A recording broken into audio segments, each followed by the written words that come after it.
The Shoemaker and the Elves. Read along for kids.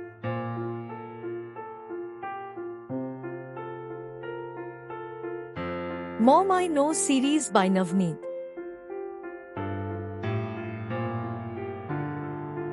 There once lived a poor shoemaker. He worked hard to make shoes and sell them.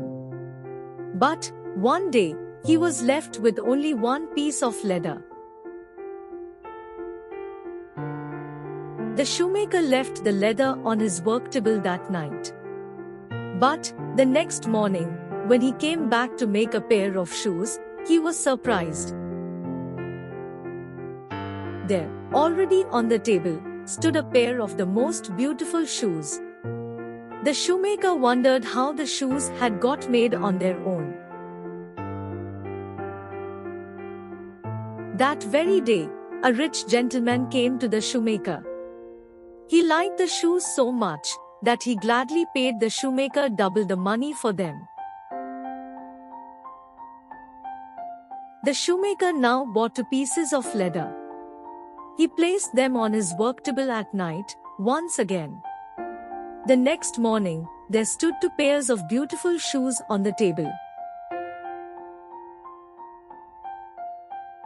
Once again, the shoes got the shoemaker a lot of money. He bought 4 pieces of leather and left them on the table that night. Sure enough, the pieces of leather had changed into the 4 most beautiful pairs of the shoes by morning.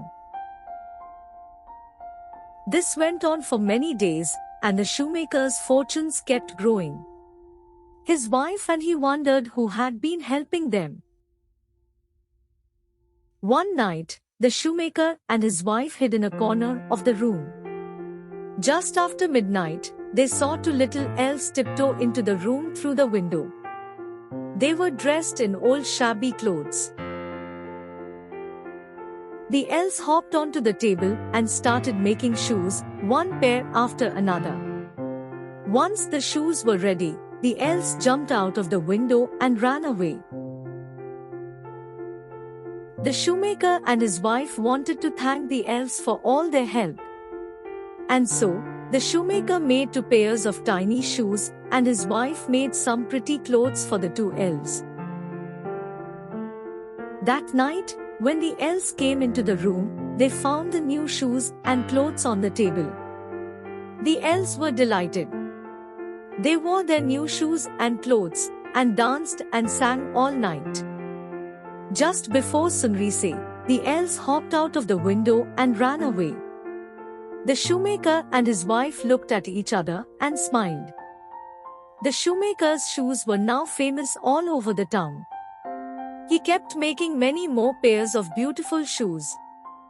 As for the elves, they decided to come back to the shoemaker's house and stay with the shoemaker and his wife forever.